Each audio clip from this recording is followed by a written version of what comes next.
नमस्कार मित्रांनो, एक्झाम जागरवर तुम्हा सर्वांचं पुन्हा एकदा स्वागत आहे. मित्रांनो, व्हायरल इन्फेक्शनमुळे आवाज तुम्हाला थोडा कर्कश वाटू शकतो. याला काही पर्याय नाही, तुम्हाला हे 2 दिवस ॲडजस्ट करावं लागेल. ठीक आहे? चला तर आपण आता आजच्या सत्राला सुरुवात करूया. पहिला प्रश्न पहा. मित्रांनो, कालच्या सत्रामध्ये आपण हा प्रश्न पाहिला होता. यात थोडंसं करेक्शन करून घ्या. भारतीय नौदलाचे नवीन deputy chief of the naval staff म्हणून कोणाची नियुक्ती करण्यात आली? या प्रश्नाचं उत्तर आहे पर्याय क्रमांक 4, तर एन प्रमोद यांची या पदावर नियुक्ती करण्यात आली. आता या पदाला सुद्धा मराठीत भारतीय नौदलाचे उपप्रमुख असंच म्हणतात.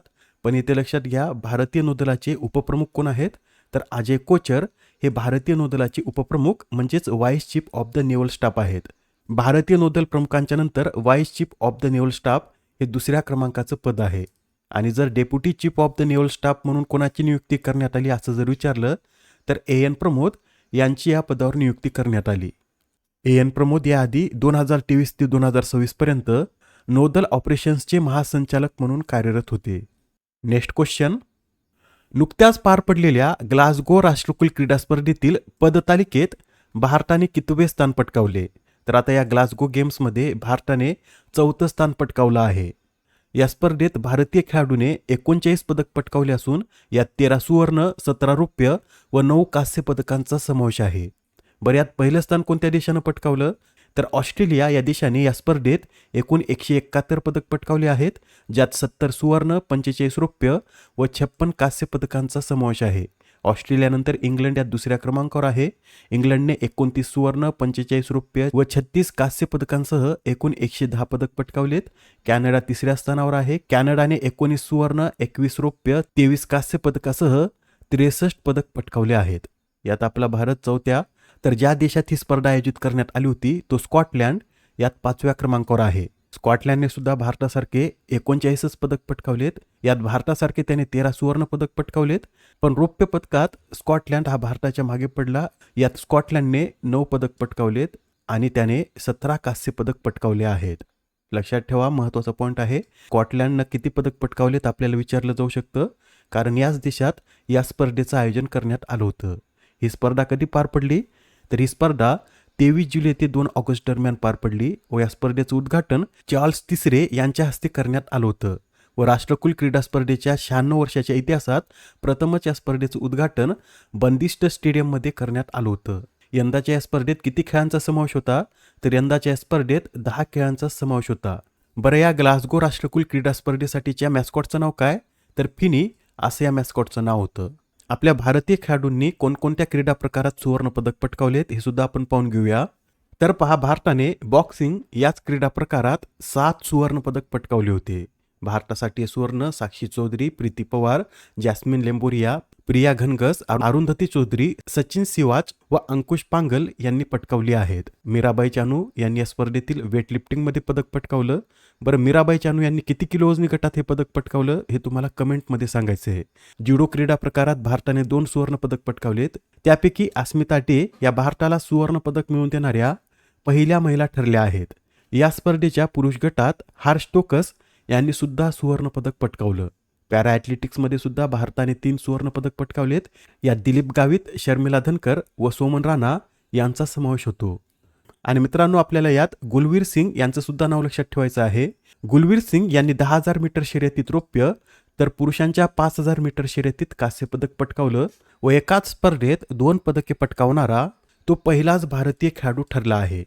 आता हा प्रश्न पहा. महाराष्ट्र धर्म स्वातंत्र्य कायदा 2026 अधिकृतपणे राज्यात कधी लागू झाला? तर हा जो महाराष्ट्र धर्म स्वातंत्र्य कायदा आहे हा अधिकृतपणे 30 जुलैपासून लागू झाला आहे. 30 जुलै रोजी राष्ट्रपती द्रौपदी मुर्मू यांनी या कायद्याला मंजुरी दिल्यानंतर 30 जुलै रोजीच अधिकृत राजपत्रात प्रकाशित होऊन हा राज्यात लागू झाला. व यासच आता महाराष्ट्र असा कठोर कायदा लागू करणारे देशातील 13वे राज्य ठरलं आहे. याआधी हे विधेयक 16 मार्च 2026 रोजी विधानसभेत मंजूर झालं होतं. त्यानंतर 17 मार्च रोजी हे विधान परिषदेत सुद्धा मंजूर झालं आणि आता 30 जुलै रोजी राष्ट्रपतींच्या संमतीनंतर याचं कायद्यात रूपांतर झालं आहे. यातील काही प्रमुख तरतुदी सांगायच्या झाल्या तर बळजबरी धर्मांतर केल्यास दोषी व्यक्तीला 7 वर्षापर्यंत कारावास व 1 लाख रुपयाच्या दंडाची तरतूद आहे व पुन्हा तीच चूक केल्यास 10 वर्षापर्यंतचा कारावास व 7 लाख रुपये दंड अशी शिक्षा आहे. आणि जर एखाद्या व्यक्तीला स्वतःच्या इच्छेने धर्मांतर करायचे असेल तर त्याला 60 दिवस आधी जिल्हा दंडाधिकाऱ्यांना लेखी सूचना देणे बंधनकारक आहे. बऱ्याच तक्रार कोण करू शकतं, तर पीडित व्यक्तीशिवाय तिचे आई वडील, भाऊ बहीण व इतर जवळचे नातेवाईक देखील या संदर्भात पोलिसात तक्रार करू शकतात. आणि धर्मांतर हे कायदेशीर आणि ऐच्छिक होते हे सिद्ध करण्याची जबाबदारी धर्मांतर घडवून आणणाऱ्या व्यक्तीवरच असणार आहे. आणि मित्रांनो, यातील एक महत्त्वाची बाब म्हणजे बेकायदेशीर धर्मांतर किंवा फसवणुकीद्वारे झालेल्या आंतरधर्मीय विवाहातून जन्माला आलेल्या अपत्याला त्याच्या आईचा विवाहापूर्वीचा जो धर्म होता तोच धर्म लागू होईल. तसेच त्या मुलाचा दोन्ही पालकांच्या मालमत्तेवर कायदेशीर हक्क देखील असेल. यातील काही तरतुदी आहेत तुमच्या लक्षात आल्या असतील. तर आता हा प्रश्न पहा. इराणमधील भारताचे पुढील राजदूत म्हणून कोणाची नियुक्ती करण्यात आली? तर आता इराणमधील भारताचे पुढील राजदूत हे विश्वेश नेगी बनले आहेत. याआधी इराणमध्ये भारताचे राजदूत म्हणून रुद्र गौरव श्रेष्ठ हे कार्यरत होते, पण त्यांची आता नुकतीच तुर्कीमधील भारताची पुढील राजदूत म्हणून नियुक्ती करण्यात आल्यानंतर या पदावर विश्वेश नेगी यांची नियुक्ती करण्यात आली. याआधी सुद्धा काही नियुक्त्या करण्यात आल्या होत्या, त्या आपण एकदा रिवाइज करून घेऊया. दिल्ली महिला आयोगाच्या अध्यक्षा लता गुप्ता बनल्यात. नीती आयोगाचे नवीन सीईओ अनुराग जैन. यूकेचे पहिले एआय मंत्री भारतीय वंशाचे कनिष्क नारायण बनलेत. राष्ट्रीय अल्पसंख्याक आयोगाचे नवीन अध्यक्ष हरजित ग्रेवाल. राष्ट्रीय गुन्हे नोंदणी ब्युरोचे संचालक अमित गर्ग. विक्रम साराभाई अंतराळ केंद्राचे नवीन संचालक doctor UP Raju. Asiatic society of मुंबईचे अध्यक्ष विनय सहस्रबुद्धे. भारतीय लष्कराचे 50वे उपसेना प्रमुख संदीप जैन. तर भारतीय हवाई दलाचे 51वे उपप्रमुख हे आशुतोष दीक्षित बनले आहेत. आता हा प्रश्न पहा काय म्हणतो. 5व्या स्वदेशी डायव्हिंग सपोर्ट क्राफ्टचं जलावरण कोठे करण्यात आलं? तर या 5व्या स्वदेशी डायव्हिंग सपोर्ट क्राफ्टचं जलावरण हे पश्चिम बंगालमधील कोलकाता या शहरात करण्यात आलं. या नौकेची बांधणी टिटागड रेल सिस्टीम लिमिटेडद्वारे करण्यात आली असून टिटागड येथेच याचं जलावरण करण्यात आलं. ही या प्रकल्पातील अंतिम नौका असून DSC-A24 असं याचं नाव आहे. याचं अनावरण कधी करण्यात आलं? तर 1 ऑगस्ट रोजी याचं अनावरण करण्यात आलं. पुढील प्रश्न. दुसऱ्या ब्रिक्स भ्रष्टाचार विरोधी कार्यगटाच्या बैठकीचं आयोजन कोणत्या शहरात करण्यात आले? तर या दुसऱ्या ब्रिक्स भ्रष्टाचार विरोधी कार्यगटाचं आयोजन हे हैदराबाद या शहरात करण्यात आलं. मित्रांनो, ही दुसरी ब्रिक्स भ्रष्टाचार विरोधी कार्यगटाची बैठक ही 4 ते 5 ऑगस्ट दरम्यान हैदराबादमध्ये पार पडेल. याआधीची पहिली बैठक 2 ते 3 जून दरम्यान व्हर्च्युअल मोडमध्ये आयोजित करण्यात आली होती. ब्रिक्स विषयी सांगायचं झालं तर गोल्डमॅन सॅक्सचे अर्थशास्त्रज्ञ जिम ओनिल यांनी ब्रिक्सची संकल्पना मांडली होती. 2009 मध्ये रशियातील एकातेरिनबर्ग येथे पहिली ब्रिक्स शिखर परिषद पार पडली व त्यानंतर 2010 साली दक्षिण आफ्रिका हा ब्रिकमध्ये सामील झाला व या ब्रिकला अधिकृतपणे ब्रिक्स हे नाव देण्यात आलं. Next question. 1 ऑगस्ट रोजी पंतप्रधान नरेंद्र मोदी यांच्या हस्ते विवेक स्मारक म्हणजे स्वामी विवेकानंद सांस्कृतिक युवा केंद्राचं उद्घाटन कोठे करण्यात आले? तर या केंद्राचं उद्घाटन म्हैसूरमध्ये करण्यात आलं आहे.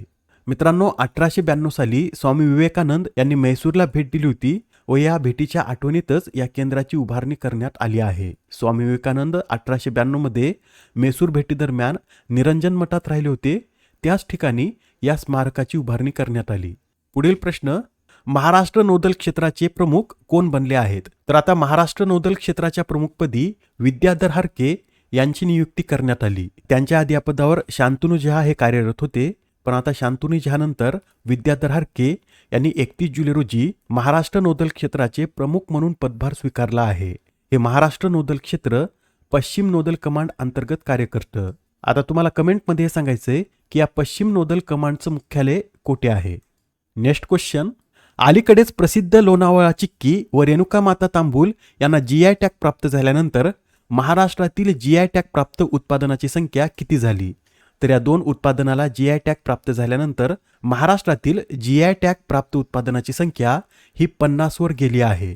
असे GI टॅग मिळाल्यामुळे या उत्पादनांच्या भौगोलिक उगम, गुणवत्ता, वैशिष्ट्ये आणि पारंपरिक ओळखीला कायदेशीर संरक्षण मिळते. हे GI टॅग किती वर्षासाठी वैध असतं? तर हे GI टॅग 10 वर्षासाठी वैध असतं. आजच्या सत्रामधील शेवटचा प्रश्न पहा. दरवर्षी विश्व लंग कॅन्सर दिवस कधी साजरा केला जातो? तर हा जो विश्व लंग कॅन्सर दिवस आहे हा दरवर्षी 1 ऑगस्ट रोजी साजरा केला जातो व या दिवसाची सुरुवात 2012 मध्ये फोरम ऑफ इंटरनॅशनल रेस्पिरेटरी सोसायटीजने इतर संस्थांच्या सहकार्याने केली होती व यंदाची या दिनाची थीम काय? तर टुगेदर थ्रू लंग कॅन्सर अशी या वेळेसच्या दिनाची थीम आहे. या आधीच्या सत्रात तुमच्यासाठीचा प्रश्न होता 2026 मध्ये भारतीय सशस्त्र दलाच्या महिला अधिकाऱ्यांनी एक समुद्र प्रदक्षिणा मोहीम पूर्ण केली, तर यात वापरण्यात आलेल्या बोटीचं नाव काय? या प्रश्नाचं उत्तर आहे पर्याय क्रमांक 1 म्हणजेच त्रिवेणी ही बोट यात वापरण्यात आली होती. या मोहिमेदरम्यान या महिला गटाने 314 दिवसामध्ये जगभ्रमंती पूर्ण केली व या प्रवासात त्यांनी जगातील 4 प्रमुख महासागर देखील पार केले आहेत. ही मोहीम 11 सप्टेंबर 2025 रोजी मुंबई येथून सुरू झाली होती व याचा शेवट 22 जुलै 2026 रोजी मुंबईतच झाला. या मोहिमेचं नेतृत्व कोणी केलं तर लेफ्टनंट कर्नल अनुजा वरुटकर यांनी या मोहिमेचं नेतृत्व केलं. आजच्या सत्रामधील तुमच्यासाठीचा प्रश्न पहा. भारतीय भूवैज्ञानिक सर्वेक्षण संस्थेच्या महासंचालक बनणाऱ्या पहिल्या महिला कोण ठरल्यात? आता या प्रश्नाचं उत्तर कमेंटमध्ये देण्याचा प्रयत्न करा. उत्तर चुकलं तरी काय हरकत नाही, कारण ज्यावेळेस तुम्हाला या प्रश्नाचं योग्य उत्तर माहीत होतं त्यावेळेस हा प्रश्न तुमच्या दीर्घकाळापर्यंत लक्षात राहतो. तर आता पुढच्या सत्रात पुन्हा भेटूया. धन्यवाद.